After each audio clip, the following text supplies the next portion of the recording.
Biology access channel में आपका स्वागत है। मैं हूं एस के सिंह और आज का जो टॉपिक है वो 12th से रिलेटेड है। चैप्टर 4 को हम लोग देखेंगे अभी, जिसका नाम है रिप्रोडक्टिव हेल्थ। चलिए हम लोग देखते हैं रिप्रोडक्टिव हेल्थ। 12th में हम लोग को पढ़ना है बायोलॉजी में, चैप्टर है 4 रिप्रोडक्टिव हेल्थ। रिप्रोडक्टिव का मतलब हो गया जनन और हेल्थ का मतलब हो गया स्वास्थ्य। तो इस तरह से जनन स्वास्थ्य हो गया, रिप्रोडक्टिव हेल्थ का मतलब हो गया जनन स्वास्थ्य। रिप्रोडक्टिव हेल्थ किसको बोलेंगे? जब कोई व्यक्ति socially, mentally, physically, emotionally, economically स्वस्थ है तो उसको हम लोग हेल्दी मानते हैं। इसके अलावा बाकी इसमें से किसी भी तरीके से अगर बीमार है तो उसको हम हेल्दी नहीं मानते हैं। तो रिप्रोडक्टिव हेल्थ में हम लोग को पढ़ना क्या है? सबसे पहले पढ़ना है रिप्रोडक्टिव हेल्थ के बारे में, क्या होता है, क्या है। दूसरा पढ़ना है पॉपुलेशन, जनसंख्या के बारे में। तीसरा पढ़ना है कंट्रासेप्टिव डिवाइस के बारे में। चौथा पढ़ना है जिसके बारे में, चौथा है ART के बारे में पढ़ना है। पांचवा पढ़ना है STD के बारे में, या STD या इसको बोलते हैं STI के नाम से जानते हैं, इसके बारे में पढ़ना है। और तो ये चीज़ हो गया। STD क्या हो गया? STD को बोलते हैं सेक्सुअली ट्रांसमिटेड डिजीज। ऐसे डिजीज जो सेक्सुअली एक पर्सन से दूसरे पर्सन में ट्रांसमिट करता है, फैलता है, उसको सेक्सुअली ट्रांसमिट बोलते हैं। ART क्या होता है? तो ART होता है आर्टिफिशियली टर्मिनेशन ऑफ प्रेगनेंसी। तो हम लोग ART को नाम से जानते हैं। यहाँ पर है जिसका मतलब हो गया एडिकल टर्मिनेशन ऑफ प्रेगनेंसी। तो ये चीज़ हम लोग को टोटल तरीके से पढ़ना है, या इसको हम लोग बोलते हैं असिस्टेड रिप्रोडक्टिव। T से हो गया टेक्निक या टेक्नोलॉजी, इसको कह सकते हैं टेक्निक। तो ये इतना चीज़ के बारे में हम लोग इसमें देखेंगे। तो चलिए हम लोग सबसे पहले बारी बारी से एक एक करके देखते हैं। सबसे पहला हम लोग का जो है टॉपिक वो है रिप्रोडक्टिव हेल्थ। रिप्रोडक्टिव हेल्थ क्या होता है? जब कोई व्यक्ति फिजिकल रूप से, फिजिकल मतलब शारीरिक रूप से, अगर शारीरिक रूप से विकलांग नहीं हो, रिप्रोडक्टिव जनन करने में सक्षम हो, तो उस रूप से हम लोग कह सकते हैं। दूसरा होता है मेंटल रूप से, मतलब कोई व्यक्ति अगर मेंटल रूप से, मानसिक रूप से अगर फिट है, पागल नहीं हो किसी भी तरीके से, तो वो जो है डिफेक्टिव नहीं हो, तो ऐसे कंडीशन में हम उसको हेल्दी मान सकते हैं। तीसरा चीज़ जिसके बारे में हम लोग को जानना है कि सोशल रूप से, सामाजिक रूप से लोगों के साथ या व्यवहार जो है उसका अच्छा होना चाहिए। सो फिर रिप्रोडक्टिव हेल्थ में अपने परिवार के प्रति, अपने समाज के प्रति, वो समाज में भी उसकी एक सही ये हो, तो सोशल रूप से अगर फिट हो, और साथ ही साथ इमोशनल रूप से भी अगर ठीक हो, और बिहेवियरल स्वाभाविक रूप से अगर ठीक हो, तो ऐसे कंडीशन में जब कोई पर्सन फिजिकल रूप से, मेंटल रूप से, सोशल रूप से, इमोशनल रूप से, बिहेवियर रूप से वेल बीइंग हो, तो उसी को हम लोग हेल्दी मानते हैं, स्वस्थ मानते हैं। तो एक स्वस्थ के लिए क्या चाहिए कि उसका शारीरिक रूप से ठीक होना चाहिए, मानसिक रूप से वह किसी भी तरीके से मानसिक रूप से डैमेज नहीं होना चाहिए, साथ ही साथ समाज में उसकी एक पहचान होनी चाहिए, तब हम उसको हेल्दी मान सकते हैं। और इमोशनली जो है इमोशनल बिहेवियर रूप से इकोनॉमिकली कह सकते हैं, इकोनॉमिकली। तो ऐसे कंडीशन में जब सारे तरीके से ठीक होगा, सारे तरीके से वेल होगा, तो उसको हम लोग रिप्रोडक्टिव हेल्थ के नाम से जानते हैं। रिप्रोडक्टिव हेल्थ, हमारी सरकार जो है, गवर्नमेंट ऑफ बिहार पहली ऐसी सरकार थी जिन्होंने रिप्रोडक्टिव हेल्थ के लिए 1951 में, अब कहिएगा 1951 क्योंकि हमारा देश आज़ाद हुआ था 1947 में। तो उसके बाद हमारे देश में कानून सब जो बनना शुरू हो गया, तो सरकार ने 1951 में, पहला देश था जिन्होंने 1951 में इस काम को अंजाम देने का काम किया था। और यही 1951 में सरकार ने सबसे पहला चीज़ शुरू किया था भारत में, family planning.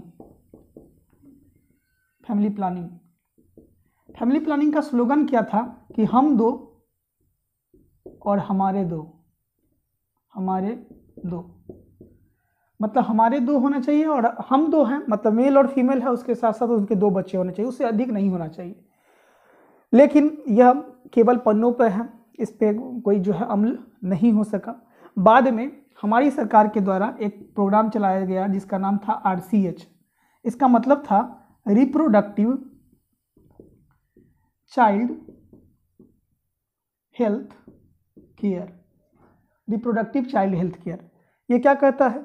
Reproductive child health care का मतलब हो गया कि बच्चा जो जन्म ले, साथ ही साथ उसके माँ, दोनों का केयर करने का जो काम किया जाता था उसी को रिप्रोडक्टिव चाइल्ड हेल्थ केयर के नाम से जाना जाता है। जिसमें माँ को, मतलब माँ जिसको जच्चा बोला जाता है, और बच्चा, जच्चा और बच्चा दोनों का केयर करने के लिए जिस प्रोग्राम को लागू किया गया वह प्रोग्राम था RCH। जिसमें क्या किया जाता था, जिसमें जानकारी होनी चाहिए रिप्रोडक्टिव हेल्थ की, कि अगर व्यक्ति हर तरीके से फिट है या नहीं है, इसकी भी ध्यान रखनी होती थी। दूसरा क्या करना पड़ता था, तो चाइल्ड का हेल्थ कैसा है, बच्चा, चाइल्ड का हेल्थ, बच्चा किसी भी तरीके से बीमार नहीं है, डैमेज नहीं है, उसका भी ध्यान रखने का काम किया जाता था। इसके अलावा नॉलेज अबाउट सेक्स ऑर्गन के बारे में भी उनको जानकारी होनी चाहिए। तो नॉलेज अबाउट सेक्स ऑर्गन, कि जो बच्चे जन्म ले रहे हैं, माँ हो या बच्चे हो, तो उसका सेक्सुअली ऑर्गन जो है वो, उसके बारे में भी जानकारी होनी चाहिए कि सेक्सुअल ऑर्गन क्या है, उसके फंक्शन क्या है, वह कैसे काम करता है। ऐसे नहीं, अब कई से बार क्या होता है कि फीमेल के अंदर जब ग्रोथ होने लगता है, प्यूबर्टी स्टार्ट होता है, एडोलेसेंस पीरियड स्टार्ट होता है, तो उस दौरान बॉडी के अंदर बहुत सारा चेंजिंग आता है। तो ऐसा नहीं हो कि बॉडी के अंदर चेंज हो तो घबराहट या इस तरह की चीज़ देखने को मिले।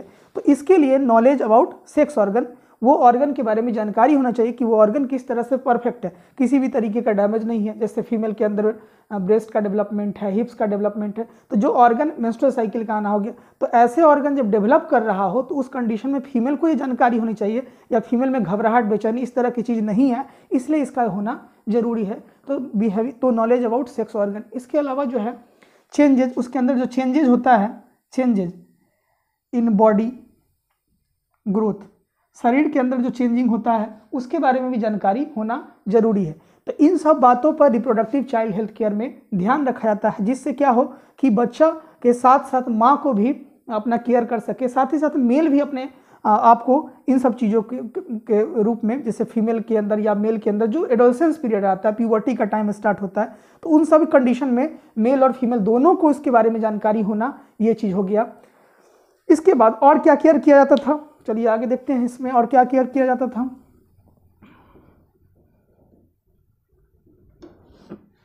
और केयर किया जाता था pregnancy and breast feeding, pregnancy and breast feeding. Pregnancy और ब्रेस्ट फीडिंग का मतलब हो गया कि फीमेल अगर प्रेग्नेंट हो रही है, साथ ही साथ बच्चे जन्म ले रहे हैं, तो जन्म लेने के बाद माँ के अंदर से मिल्क का सेक्रेशन शुरू होगा, और सेक्रेशन के बाद उसको बच्चे को दूध पिलाने का टाइमिंग आएगा, तो ब्रेस्ट फीडिंग भी उसके अंदर बेहतर होना चाहिए, तभी इस चीज़ को बेहतर से बेहतर किया जाता है। दूसरा चीज़ है कि how to take pregnant women, how to take care pregnant women. आज भी इस पर काम चल रहा है, जैसे आशा के माध्यम से, आंगनबाड़ी के माध्यम से बच्चों में किस तरह माँ प्रेग्नेंट है तो उसके लिए सरकार के द्वारा जो है खास करके केयर किया जाता है कि माँ को किस तरह की टाइम टू टाइम किन किन चीज़ों की ज़रूरत है, कौन कौन चीज़ भोजन देना है, तो आयरन की गोली या कई तरह की गोली, कैल्शियम की गोली सरकार के द्वारा मुहैया कराया जाता है, ताकि उसका केयर रखा जा सके, जिससे बच्चे का डेवलपमेंट सही से हो सके और माँ का जो विकास होता है वह सही से हो सके। शुरुआती दिनों में देखने को मिलता था कि आयोडीन जो है माँ जो है आयोडीन नमक खाती थी तो बच्चा जो है विकलांग हो जाता था, मानसिक रूप से स्वस्थ नहीं होता था। तो ऐसे कंडीशन में कहीं ना कहीं से माँ और बच्चा दोनों को प्रभावित होता था। तो इस कंडीशन के लिए जो है यह टेक केयर होना जरूरी था। इसके बाद है पोस्ट इसके बाद आता है पोस्ट नेटल केयर। बच्चा जब जन्म ले लिया तो उसका लालन पालन कैसे करना है, इस चीज़ का भी ध्यान रखना होता था कि बच्चा जो है जन्म ले लिया है तो ऐसे कंडीशन में उसका किस तरह से केयर किया जाएगा, इसका ध्यान रखना अति जरूरी होता था। पोस्ट का मतलब होता है बाद, और जन्म लेने के बाद केयर करने का प्रक्रिया RCH के माध्यम से आता है। उसके बाद हो गया कि STD, माँ को कोई अगर STD डिजीज है, गोनोरिया है, सिफिलिस है, इस तरह की कोई अगर डिजीज है तो हो सकता है कि उसके जो बच्चे होंगे उसके अंदर भी STD हो जाएगा या STI हो जाएगा। तो ये एक ही चीज़ है। तो ये चीज़ होना कहीं ना कहीं से बच्चे को डिफेक्टिव कर सकता है। फादर को है तो मदर को होगा, मदर से बच्चे को हो सकता है, तो इसकी भी जानकारी होनी चाहिए। कई बार ऐसे कंडीशन में नहीं होता है तो इसकी भी जानकारी नहीं होती है। दूसरा है MTP, medical termination of pregnancy. Pregnancy के दौरान जो है कैसे केयर की कैसे जो है प्रेग्नेंट वुमेन का देखभाल किया जाएगा या उसको कैसे गर्भधारण करने से रोका जाएगा, उसका भी ध्यान रखना हो, उसकी भी जानकारी होनी चाहिए। असिस्टेड रिप्रोडक्टिव टेक्नोलॉजी, ये हो गया। दूसरी बात है मेंस्ट्रुअल साइकिल, एक मासिक चक्र जिसके माध्यम से यह शुरू होता है कि फीमेल के अंदर मैच्योरिटी का आना शुरू होता है। और कहा भी जाता है कि मेंस्ट्रुअल साइकिल शुरू होने के बाद फीमेल के अंदर अपने आप में जो है समझदारी, अपने आप में जो है गुणवत्ता डेवलप करने लगता है, क्योंकि मेंस्ट्रुअल साइकिल की वजह से बॉडी के अंदर उस तरह के चेंज आते हैं, हार्मोन का लेवल इस तरह से इंक्रीज करता है जिसकी वजह से फीमेल के बॉडी में तो ग्रोथ होता ही है, साथ ही साथ उनके सोचने, समझने और व्यवहार में भी परिवर्तन आने लगता है। तो मेंस्ट्रुएशन साइकिल कहीं ना कहीं से एक स्टार्टिंग टाइमिंग होता है जो फीमेल को एक मैच्योरिटी की तरफ ले जाने का काम करता है। और मेंस्ट्रुअल साइकिल का बंद होने का मतलब हो गया शरीर का ढलना हो, ओवम का रिलीज होना बंद हो जाना, साथ ही साथ शरीर का ढलना भी शुरू होना, मतलब बुढ़ापा का आने। तो मेंस्ट्रुअल साइकिल के भी जानना जरूरी है। इसके बाद आता है कंट्रासेप्टिव। अब कोई फीमेल है जो नहीं चाहती है कि हम बच्चे को जन्म दे, तो ऐसे कंडीशन में कंट्रासेप्टिव बहुत बड़ा जो है बन सकता है, क्योंकि कंट्रासेप्टिव करके फीमेल अपने बच्चे को लिमिट में रख सकती है। 2 बच्चे जो सरकार के द्वारा नियम परामर्श दिया गया है कि 2 ही बच्चे होने चाहिए, तो उस चीज़ का भी ध्यान रखा जा सकता है। साथ ही साथ एक प्रोसेस होता है जिसमें क्या होता है कि गर्भ के अंदर बच्चा है किस तरह से डेवलप कर रहा है, इसकी भी जानकारी दी जा सकती है। तो उसके लिए एक टेक्निक होता है जिसका नाम है एमिनोसेंटेसिस। एमिनोसेंटेसिस क्या होता है, इसके बारे में हम लोग चर्चा करते हैं। एमिनोसेंटेसिस के लिए सबसे पहले समझना होगा कि इस तरह से मान लीजिए कि एक फीमेल है जो इस तरह से, मतलब फीमेल का माउथ इधर और सोई हुई है, तो इस तरह का उसका बॉडी का बनावट है, और फीमेल के इस सेक्शन में बच्चे हैं, तो इसमें उसका फ्यूटस जो है वह डेवलप कर रहा होगा, बच्चा डेवलप कर रहा होगा, इसके अंदर बच्चा ये डेवलप कर रहा है। तो इस कंडीशन में क्या किया जाता है कि ऊपर से एक सिरिंज के माध्यम से जो है एक लिक्विड एमनियोटिक फ्लूइड जो होता है वह ट्रांजिट किया जाता है, और ये एमनियोटिक फ्लूइड इस बच्चे के चारों तरफ फैल जाता है, जिससे यह स्पष्ट हो जाता है कि बच्चा जो है किस तरह का ग्रोथ बच्चे में हो रहा है, बच्चा मानसिक रूप से, शारीरिक रूप से विकलांग तो नहीं है। तो इस कंडीशन में एमिनोसेंटेसिस की प्रक्रिया अपनाई जाती है, जिससे बच्चा के अंदर किस तरह का ग्रोथ है उसका पता लगाया जा सके, बच्चा कहीं विकलांग तो नहीं है, इन चीज़ों का पता लगाया जाता है। इस टेक्निक को एमिनोसेंटेसिस कहते हैं। एमिनोसेंटेसिस का जो टाइमिंग है वह 16 सप्ताह से लेकर और 22 सप्ताह के बीच में, हफ्ता के बीच में किया जाता है। यह सेफ टाइमिंग होता है और इसी दौरान यह पता चलता है। लेकिन एमिनोसेंटेसिस में एक न कहीं से जो है ड्रॉबैक है। ड्रॉबैक क्या है कि सरकार या जो साइंटिस्ट इसका जो खोज किए हुए थे, उनका मेन लक्ष्य था कि बच्चा में किस तरह का ग्रोथ होता है उसका चेक करना। लेकिन होता क्या है कि 3 महीने के बाद जो है बच्चे के अंदर सेक्सुअल ऑर्गन का निर्माण हो जाता है। तो ऐसे कंडीशन में बहुत सारे जो इलिटरेट, जो नासमझ जो पेरेंट्स होते हैं, वो बच्चे के जो है बच्चा मेल है या फीमेल है ये जानने का कोशिश करने लगते हैं, और कई कंडीशन में ऐसा भी होता है कि फीमेल होने की वजह से बच्चे को मार भी दिया जाता है, जिसको फीमेल फोर्टिसाइड के नाम से जानते हैं। तो फीमेल फोर्टिसाइड जिसमें भ्रूण हत्या भी कहा जाता है। तो ऐसे कंडीशन में जब बच्चे का भ्रूण हत्या हो जाएगा, तो यही कारण है कि आज 1000 पुरुषों पर 900 के आसपास में अप्रोक्स में जो है वह फीमेल की संख्या है। कारण यही है कि फीमेल जो है उसको मारता चला गया, जिसकी वजह से यह संख्या पहुंच गई। तो जो नियम है प्रकृति ने बताया है कि मेल जितना हो उसी के समतुल्य अनुपात में फीमेल होना चाहिए। अगर ऐसे कंडीशन में मेल और फीमेल का दोनों बराबर अगर नहीं होगा तो कहीं ना कहीं से जो पॉपुलेशन का जो दर है वो अनबैलेंस्ड हो जाएगा और हमारा जो सिस्टम है उस पर उसका इफेक्ट पड़ना शुरू हो जाएगा। इसलिए इसका होना जरूरी होता है और इसलिए इस टेक्निक का अपनाया जाने लगा एमिनोसेंटेसिस। एमिनोसेंटेसिस के और भी दो कारण हो सकते हैं कि एमिनोसेंटेसिस क्यों किया गया। तो एमिनोसेंटेसिस के लिए जो दो कारक है, मेरे हिसाब से दो कारक है। एक होता है क्रोमोसोमल डिसऑर्डर, एक जो कारण हम मेरे समझ से आ रहा है जिसका नाम है क्रोमोसोमल डिसऑर्डर, और दूसरा जो कारण है वो है उसका नाम है उसको हम लोग बोलते हैं मेंडेलियन डिसऑर्डर। क्रोमोसोमल डिसऑर्डर और मेंडेलियन डिसऑर्डर दोनों में डिफरेंसेज है कुछ। हम जानते हैं कि ह्यूमन के अंदर क्रोमोसोम की संख्या कितनी होती है, तो हम बोलेंगे कि 23 पेयर में होती है। लेकिन जब 23 पेयर में क्रोमोसोम नहीं हो, मतलब 46 नहीं हो, ऐसे कंडीशन में कई बार इस डिफेक्टिव को जानने के लिए एमिनोसेंटेसिस किया जाता है।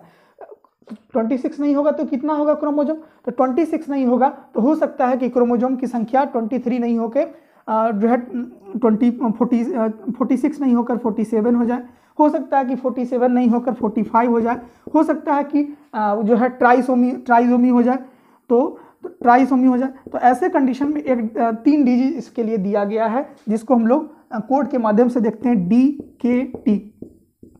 डी का मतलब होता है डाउन सिंड्रोम।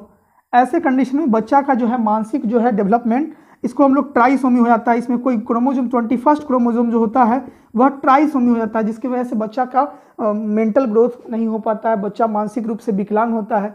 साथ ही साथ उसका जो है शारीरिक रूप से बच्चा जो है समझिए कि एक तरह से पागल की तरह ही है कि उसके मुंह से लार टपकते रहना, सर का ग्रोथ अच्छा से नहीं होना। तो ये चीज़ होता है डाउन सिंड्रोम, जो क्रोमोसोम की कमी की वजह से होता है। तो इसको जानने के लिए भी यह एमिनोसेंटेसिस कारगर माना गया है। इसके अलावा दूसरा जो टेक्निक है, जिस टेक्निक को हम बोलते हैं कि को बोलते हैं क्लेनफेल्टर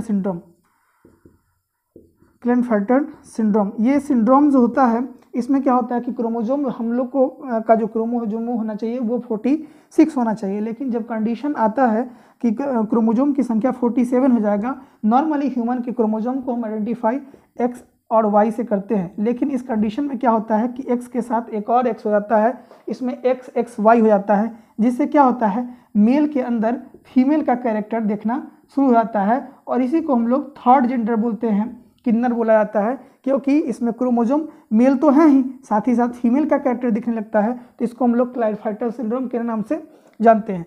तीसरा जो होता है जिसका नाम है टी को हम लोग बोलते हैं टर्नर सिंड्रोम में क्या होता है कि हम जानते हैं कि क्रोमोसोम एक्स और वाई होना चाहिए, लेकिन इस कंडीशन में यह एक्स 0 हो जाता है, जिसकी वजह से क्या होता है कि मेल जो होता है, फीमेल जो होती है उसमें मेल की तरह बिहेवियर आना शुरू हो जाता है। तो ये सारा जो है यह कहीं ना कहीं से इसी को हम लोग क्रोमोसोमल डिसऑर्डर बोलेंगे कि क्रोमोसोम की कमी की वजह से जो डिसऑर्डर होता है उसको हम लोग क्रोमोसोमल डिसऑर्डर होता है। जबकि मेंडेलियन डिसऑर्डर, तो कहेंगे मेंडल कौन है, तो फादर ऑफ जेनेटिक्स, जिन्होंने सबसे पहले जेनेटिक्स के बारे में, अनुवांशिकी के बारे में बताने का काम किया, उन्हीं को बोलते हैं मेंडेलियन डिसऑर्डर। तो मेंडेलियन डिसऑर्डर के अंतर्गत कुछ डिजीज है, जैसे हेमोफीलिया,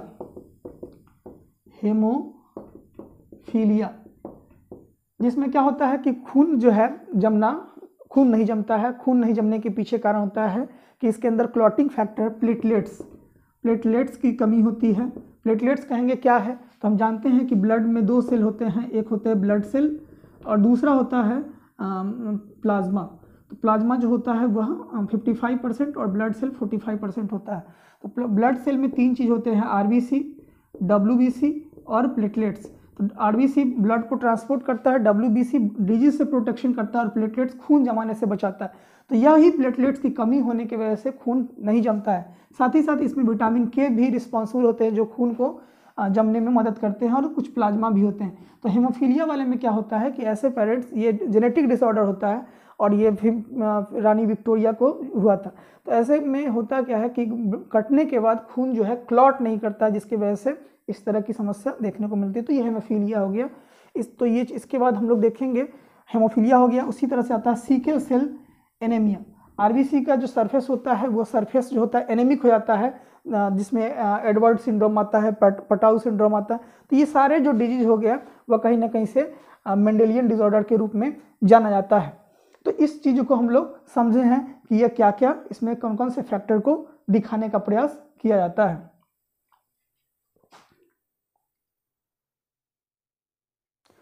चलिए अब आगे हम लोग देखेंगे दूसरा टॉपिक जो है। तो ये था रिप्रोडक्टिव हेल्थ से रिलेटेड सारे टॉपिक को हम लोग देखे हैं। अगले वीडियो में हम लोग पॉपुलेशन के बारे में देखेंगे। Thank you for watching me.